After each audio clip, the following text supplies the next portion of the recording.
وزیرآباد حملے کی تحقیقات کے لیے مجوزہ جوڈیشل کمیشن کا خیر مقدم، شفاف انکوائری کے لیے 3 افراد کے استعفے ضروری قرار۔ عمران خان کا کل سے لانگ مارچ دوبارہ شروع کرنے کا اعلان، قافلے وہیں سے چلیں گے جہاں سے گولیاں لگی تھیں۔ پی ٹی آئی چیئرمین خود راولپنڈی پہنچنے پر شریک ہوں گے۔ ابھی تک وزیرآباد واقعے کا مقدمہ بھی درج نہیں ہوا۔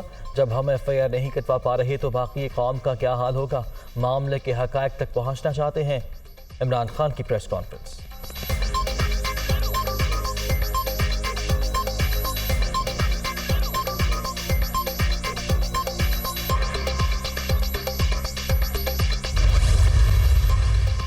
عمران خان کے الزامات بے بنیاد، پی ٹی آئی چیئرمین اپنی خواہش کے مطابق غیر قانونی ایف آئی آر کٹوانے پر مزید صوبائی انتظامیہ پر دباؤ بھی ڈال رہے ہیں۔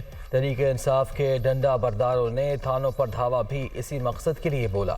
مریم اورنگزیب کی تنقید، وفاقی وزیر اطلاعات کا سابق وزیر اعظم کی پریس کانفرنس پر رد عمل۔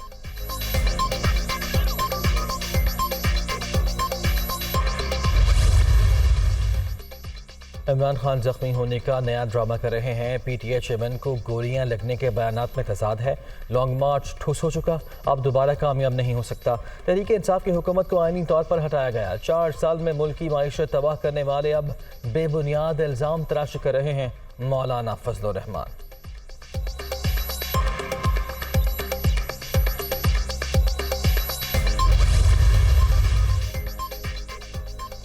عمران خان کی جانب سے بغیر ثبوت الزام تراشی جاری۔ سابق وزیر اعظم وزیر آباد واقعے کی من پسند ایف آئی آر درج کروا کر ایک اور پرچہ لہرانا چاہتے ہیں۔ قمر زمان قائدہ کی نیوز کانفرنس۔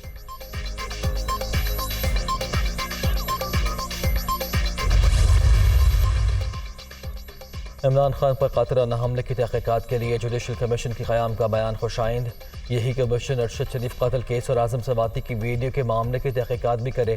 فواد چوہدری کا مطالبہ، وزیر آباد واقعے کا مقدمہ درج نہیں ہو رہا، طے کرنا ہوگا پاکستان آئین کے مطابق چلے گا یا نہیں۔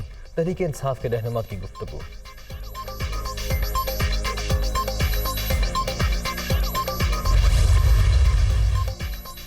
میڈیکل بورڈ نے صحت تسلی بخش قرار دے دی۔ عمران خان لاہور کے شوکت خانم ہسپتال سے ڈسچارج، گھر منتقل ہو گئے۔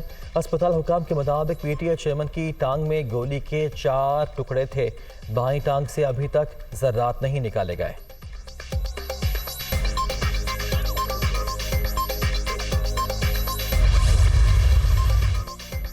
آج کا دن بھی گزر گیا۔ تحریک انصاف کے لانگ مارچ اور عمران خان پر حملے کا مقدمہ درج نہ ہو سکا۔ آج ہی پنجاب کو مزید کام سے انکار، چارج چھوڑنے کا فیصلہ۔ فیصل شاہکار نے وفاقی حکومت کو آگاہ کر دیا۔